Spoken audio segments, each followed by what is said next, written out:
Hi అండి. నేను మీ Smiley. Welcome to Hot Beat channel. ఈరోజు కథ మూండి మూడు. కథలోకి వెళితే తమరు ప్రపోజ్ చేశాక టాప్‌లెస్‌లో విజయ్ దేవరకొండలా ఫ్రీ షో చేసి తమరి మాయలో నన్ను పడేశారు కదా! అయినా అబ్బాయిలేనా? అమ్మాయిలు పొగడకూడదా? అని దీపు బుగ్గగిల్లింది. అయినా అప్పుడంతా దొంగ చూపులే కదా! హే! నేను కూడా అంతే. దూరం నుండి చూసి నేత్రానందం పొందేవాడిని. తమరు ఎప్పుడు చూశారో నువ్వు నన్ను చూడనప్పుడు చూశాను. నా పెళ్ళాన్ని నేను దొంగోడిలా చూసి ఆనందపడేవాణ్ణి. అప్పుడు క్లియర్‌గా కనపడలేదనుకో, ఇప్పుడు ఓకే అని కన్నుకొట్టాడు. దుర్మార్గుడా! నేను కూడా లీలగా గమనించా అని ముసిముసిగా నవ్వుకుంది. మరి నీ బాడీ మీద రైట్ ఎవరికి అని టీషర్ట్ లోపల చేయి పోనిచ్చి తన వీపు మీద మునివేళ్లతో నాట్యం ఆడుతుంటే మెలికలు తిరుగుతూ ఆ మొగుడికే అంటూ దీపుని హత్తుకుంది. కట్టె కాలే వరకు ఇక్కడ ఉన్నది నువ్వేనే అని తన గుండె చూపించాడు. నా మొదటి ప్రేమ, ఆఖరి ప్రేమ నీతోనే అన్నది గుర్తుపెట్టుకో. దీపు గుండె మీద ముద్దు పెట్టి ఈ డైలాగ్ సినిమాలో పెడితే సూపర్గా ఉంటుంది కదా. నువ్వేంటే వేరే వాడి స్పర్మ్తో సైంటిఫిక్గా పిల్లల్ని కంటానంటున్నావు. అదే కోపంలో అల్లానులే. భయపడకు, మన ఇద్దరిలో ఎవరికి ప్రాబ్లం ఉన్నా నా మీదే వేసుకుంటాను. మరి నీకు ప్రాబ్లం అయితే విడాకులు ఇచ్చేసి నీకు ఇంకో పెళ్లి చేస్తా. మరి నాకు ప్రాబ్లం అయితే నాకు పిల్లలు కలిగే అవకాశం లేదని అబద్ధం చెప్తా. అంతేగాని వేరే వాళ్లతో పిల్లల్ని కంటానని ఎలా అనుకున్నావు? నా మెడలో తాళి పడ్డాక చావైనా బతుకైనా, సంతోషమైనా బాధైనా, సుఖమైన దుఃఖమైనా అన్నీ నీతోనే. నీ అడుగు జాడల్లో అనుకున్నా కంటే నీతోనే పిల్లల్ని కంటా. లేకపోతే ఇలాగే ఉంటాను, కానీ వేరే విధంగా పిల్లల్ని మాత్రం కనను. నీకు ప్రాబ్లం అయితే త్యాగశీలిలా, శ్రీవాలి ముచ్చట్లు సినిమాలో జయప్రదలా నాకు వేరే పెళ్లి చేసి సింగిల్గా ఉండిపోదామనుకున్నావా? నేను అంత స్వార్థపరుని కాదు. పెళ్ళి పెళ్ళాం విలువ తెలియకముందే నిన్ను వదుకోలేకపోయాను. అలాంటిది ఇప్పుడు ఎలా వదిలేస్తాననుకున్నావే? డాక్టర్ ప్రాబ్లం ఉందని చెప్పలేదు. ఒకవేళ ప్రాబ్లం ఉన్నా నిన్ను వదిలేయను. మనల్ని విడదీసే ఏకైక ఆయుధం చావు మాత్రమే. ప్లీజ్ అలా మాట్లాడుకో అమ్ము అని ఏడుస్తూ అమర్ను గట్టిగా హత్తుకుంది. పిచ్చి ఆలోచనలు ఎప్పుడు మైండ్లోకి మనసులోకి రానివ్వకు. అయినా రేపటి నుంచి హాట్గా సెక్సీగా రెడీ కాలేదనుకో నీకు ఉంటుంది. ఏంటి నైటీయేగా? అమ్ముకి మాట్లాడే అవకాశం ఇవ్వకుండా తన నోరు మోయించాడు. కాఫీ తాగుతూ పొద్దున్నేంటి ఈ గుమ్మడికాయ గోలా అడిగాడు అమరు. నెల నెల అమావాస్య రోజునే ఈ దిష్టి తీయిస్తున్నా. లక్కీగా ఈరోజు ఆదివారం అమావాస్య వచ్చింది. అందుకే సీతాలతో బూడిద గుమ్మడికాయతో మన ఇంటికి దిష్టి తీయిస్తున్నా అని చెప్పింది అమూల్య. నువ్వు నీ చాదస్తాలు మన ఇంటి ముందు దిష్టి బొమ్మ తగిలించావు చాలదా? అలా అనకు అమ్ము. నరదృష్టికి నల్లరాయి పగులుతుందంట. ఆఫ్టర్ ఆల్ మనమెంత, మన ఇల్లెంత, ఎవరి కళ్ళు ఎలా ఉంటాయో చెప్పలేము కదా. 100 జంతువుల బలి ఈజ్ ఈక్వల్ టు గుమ్మడికాయ. మనమేం జంతు బలిని కూడా చేయటం లేదు కదా. బూడిద గుమ్మడికాయ వెరీ పవర్ఫుల్. కాఫీ తాగుతావా? అవును అని అమర్ చేతిలో గ్లాస్ తీసుకుని తాగుతుంది. నేను చేసుకుని వస్తాను అన్నాను. అది నేను తాగిన కాఫీనే అయితే తాగడానికి పనికిరాదా? ఇంట్లో పాలు లేవా? పెళ్లి చేసుకో. నవ్వుకుంటూ కాఫీ చేసుకుని వచ్చి గ్లాసులో కాస్త పోయమంటావా? హాఫ్ కప్పు ఉండింది, తాగేశా, చాలు. కాఫీ తాగుతూ శంకర్ గారు పాత కాలం సంప్రదాయాల్ని మర్చిపోకుండా కొత్త టెక్నాలజీని ఎలా వాడచ్చు, వాడితే ఏ విధంగా ఉపయోగపడుతుంది అని సినిమాల్లో క్లియర్గా చూపిస్తారు. నువ్వు కూడా కల్చర్ని మర్చిపోకుండా దైవభక్తి సంప్రదాయాలు పాటిస్తావు. At the same time technology అప్డేట్లో ఉంటావు. కాఫీ నువ్వు నాకంటే బాగా పెడతావమ్ము. నేను అడిగేదేంటి, నువ్వు చెప్పేదేంటి? నేను చెప్పేది నిజమే స్వామి. కాఫీ సిప్ చేయి అన్నట్టు కప్ అమ్ము పెదవుల దగ్గర పెట్టాడు. కాఫీ తాగి సూపర్ అని చేతితో సింబల్ ఇచ్చింది. తిరిగి తన కప్ అందుకుని కాఫీ తాగుతూ నువ్వు చేసేది కూడా బాగుంటుంది, బట్ నేను కొంచెం స్ట్రాంగ్గా పెడతాను అంతే. నేను అడిగిన దానికి సమాధానం చెప్పలేదు. అంత సీక్రెట్ ఏం లేదు. నా దృష్టిలో ఆస్తి అంటే మీనింగ్ ఏంటంటే తల్లిదండ్రులు మనకు నేర్పిన సంస్కారం, చదువు, నైతిక విలువలు మన సాంప్రదాయాలే మనకు ఇచ్చిన ఆస్తి. ఈ టెక్నాలజీ మన చదువుకు కెరియర్కి ఉపయోగపడుతుందని నా అభిప్రాయం.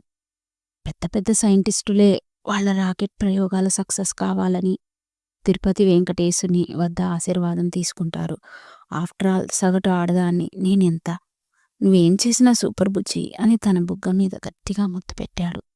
బుగ్గ రుద్దుకుంటూ, ఇది బెడ్‌రూమ్ అనుకుంటున్నారా? బయట గార్డెన్ ఏరియా అనుకుంటున్నారా?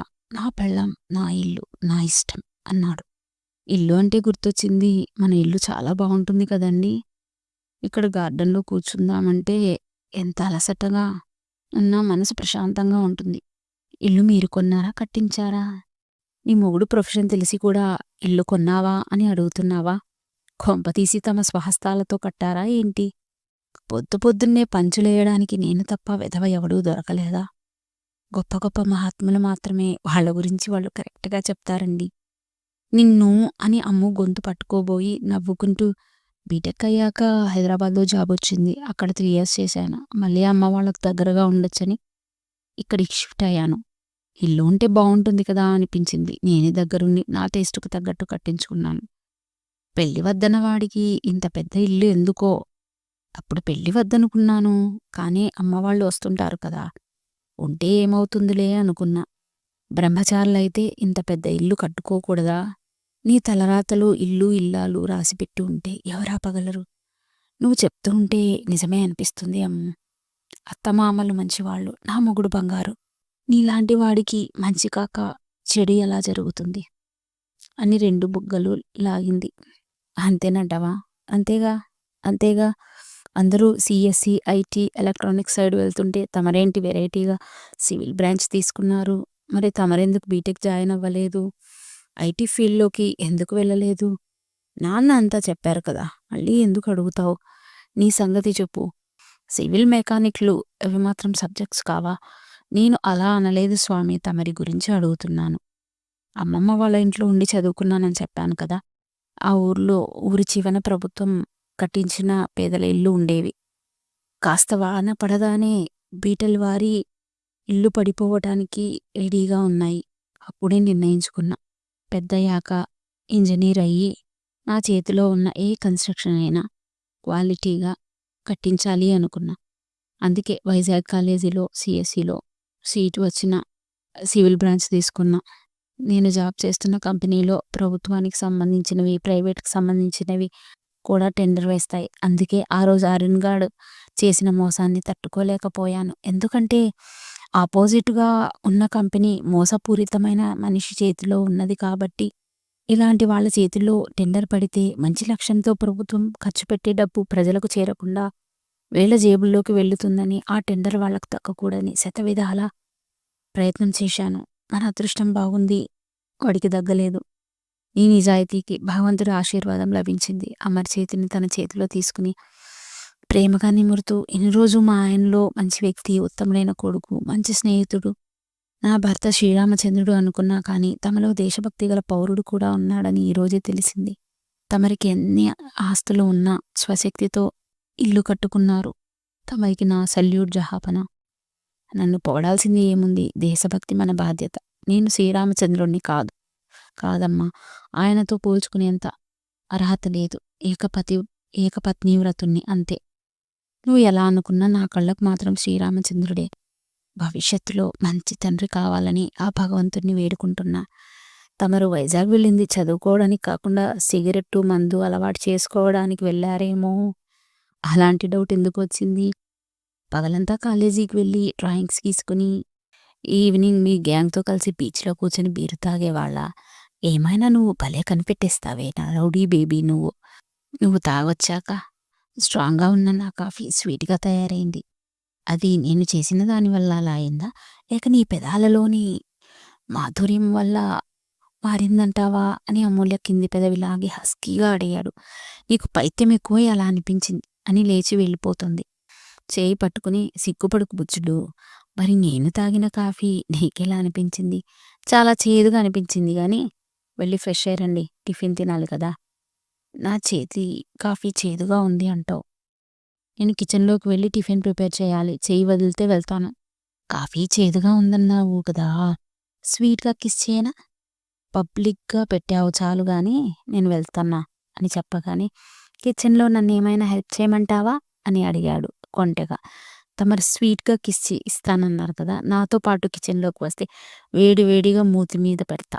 నీతో వస్తే నాకేం పెడతావో వాత పెడతావని మనసులో అనుకుని తెలుసు కానీ నేను నా రూమ్‌లోకి వెళ్ళి పోతా. అని బెడ్రూమ్‌లోకి వెళ్ళిపోయాడు. అమర్ ఫ్రెష్ అయ్యి రాగానే అతడికి టిఫిన్ వడ్డిస్తూ, "ఈరోజు బైక్‌లో వెళ్ళండి, కారులో వెళ్ళకండి" అని స్లోగా వెళ్ళండి. ఎందుకంటే అమావాస్య కదా! మనం జాగ్రత్తలో మనం ఉండాలి అని చెబుతుందమ్ము. ఐన్‌స్టీన్ లెవెల్‌లో ఆలోచిస్తుంది. అమ్మమ్మలా సూక్తులు చెప్తుంది. "హా! అలాగే బంగారం" అని తినేసి హ్యాండ్ వాష్ చేసుకుని, బాయ్ స్వీట్ హార్ట్ అని తన పెదవుల మీద స్వీట్‌గా ముద్దు పెట్టి, కీస్ తీసుకుని ఆఫీస్‌కి బయలుదేరాడు. అమర్ ఆఫీస్‌కి వెళ్ళాక, మా ఆయన ఏ షర్ట్ వేసుకున్నా, ఆఖరికి టీ షర్ట్ వేసుకున్నా అందంగా ఉంటాడు. ఈరోజు light tomato colour formal shirt, navy blue pant, in shirt చేసుకుని అచ్చు హీరోలా ఉన్నాడు అని మిటికలు విరిసింది. బయట నుండి వచ్చాక దిష్టి తీయాలి.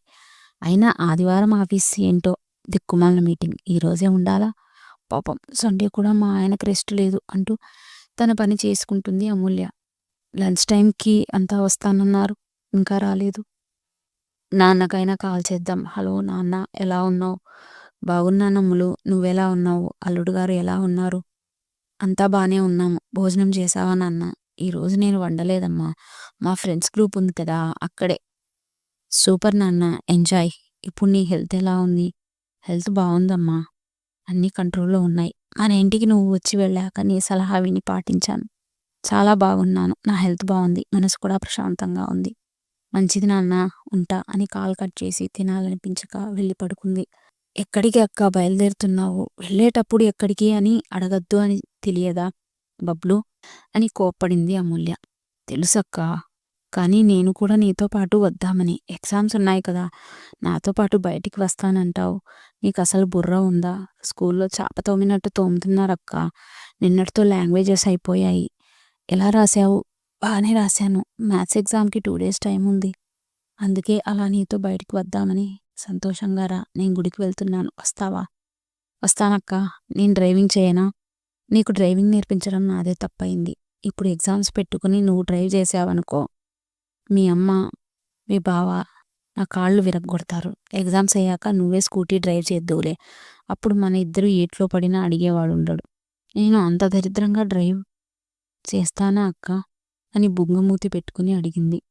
బబ్లు బుగ్గలాగి లేదులే గాని వెనక్కి కూర్చోపోదాం.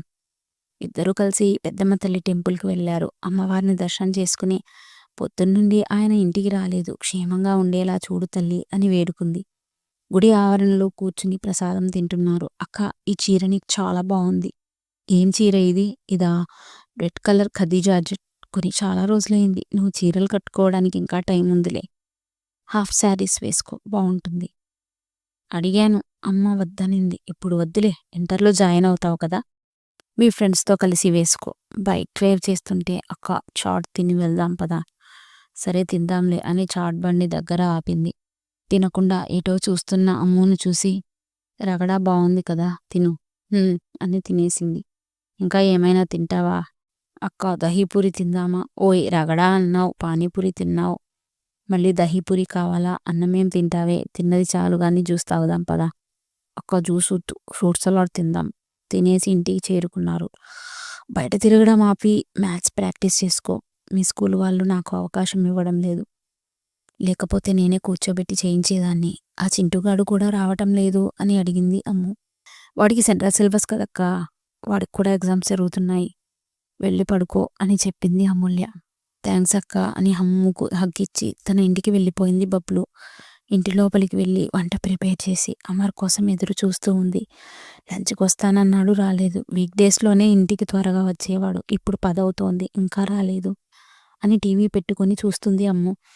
చిన్నబాబు ఏం పని మీద ఉన్నాడో ఏంటో, మధ్యాహ్నం కూడా భోజనం చేయలేదు. ఇప్పుడైనా కాస్త ఎంగిలి పడండమ్మా అని చెప్పింది సీతాలు. ఆయన వచ్చాక ఇద్దరం కలిసి తింటాము. నీకెన్నిసార్లు చెప్పాను, మా కోసం వెయిట్ చేయొద్దు, తినేయమని కోపంగా చెప్పింది అమూల్య. మా మామ తిన్నాడమ్మా, మీది అయ్యాక తిందామనుకున్నా వినయంగా చెప్పింది సీతాలు. నువ్వు వెళ్ళి తిను అని చెప్పింది అమ్ము. సీతాలు తినేసి వెళ్ళిపోయింది. టైం చూడగా 11 రాత్రి కావడంతో, ఇంతసేపైనా ఇంటికి రాడా? ఇల్లు ఉందన్న సంగతి గుర్తుందా? మర్చిపోయాడా అని అమర్కి కాల్ చేయగా స్విచ్ ఆఫ్ రావడంతో భయం వేసి సంజయ్కి కాల్ చేయగా, చెప్పు తల్లి, ఎలా ఉన్నావు? ఈ టైంలో ఫోన్ చేశావేంటి? అంతా ఓకేనా? మీరు మీ ఫ్రెండ్ పెట్టే టెన్షన్‌లకి మేము కూల్‌గా ఎలా ఉంటాము? ఏమైందిరా? మీ ఇద్దరికి గొడవ ఏమన్నా అయిందా? అసలు గొడవ పడ్డానికి మీ ఫ్రెండ్ ఇంట్లో ఉన్నాడా? పొద్దున్నుంచి ఇంటికి రాలేదు. అసలు ఈ ఆదివారం ఆఫీస్ ఏంటో నాకు అర్థం కాలేదన్నయ్య. ఈరోజు మీటింగ్ ఉందిరా. తర్వాత ఆఫీస్‌లోనే లంచ్ చేశాము. కన్‌స్ట్రక్షన్ కంప్లీట్ అవ్వడానికి కాస్త లేట్ అవుతుంది.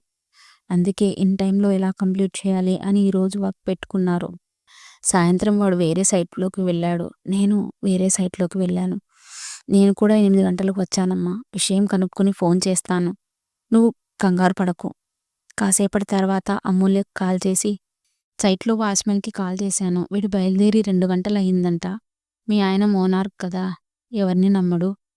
ప్లానింగ్ నుండి బిల్డింగ్ కంప్లీట్ అయ్యేదాకా వర్క్ కంప్లీట్ అయ్యిందా లేదా అని స్వయంగా చూస్తాడు. పని రాక్షసుడు. మేము కింద వర్కర్స్‌కి అప్పగించి చెక్ చేయమంటాం. ఇప్పుడు కూడా సైట్ దగ్గరికి వెళ్ళి స్టాక్ ఎంతుందో, మెటీరియల్స్ ఉన్నాయో లేదా అన్నీ చెక్ చేయడానికి వెళ్ళుంటాడు. స్టాక్ అంతా కరెక్ట్‌గా నోటిఫై చేసుకుంటే రేపు మా పై ఆఫీసర్‌కి చెప్పి దాన్ని బట్టి తెప్పించడానికి అవకాశం ఉంటుందని వెళ్ళుంటాడు. కాసేపు వెయిట్ చెయ్యి. రాకపోతే ఏం చేయాలో ఆలోచిద్దాం. సరేనా? అని కట్ చేశాడు సంజు. 11:30కు బైక్ సౌండ్ రావడంతో పరిగెత్తుకుంటూ బయటికి వెళ్ళి దీపుని హత్తుకుంది. ఏమైందే? ఎందుకు ఏడుస్తున్నావు? ఎంత టెన్షన్ పడ్డాను తెలుసా?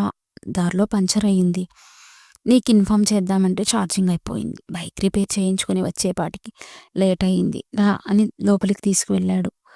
ఎండుమిరపకాయలు రాళ్ల ఉప్పుతో అమరికి దిష్టి తీసి ఫ్రెష్ అవ్వమంది. ఇది దీని చాదస్తం అని నవ్వుకుంటూ లోపలికి వెళ్ళిపోయాడు. దీపు ఫ్రెష్ అయి రాగానే అన్నం కలిపి తినిపిస్తోంది. నువ్వు తిన్నావా? లేదు అని తల అడ్డంగా ఊపింది. ఇప్పుడు తినలేదా? పొద్దున్నుంచి తినలేదా? తల వంచుకుని ఇప్పుడు తినలేదు. నిజం చెప్పు. మధ్యాహ్నం తినాలనిపించలేదు. ఇప్పుడు కలిసి తిందామంటే తమరు లేరు.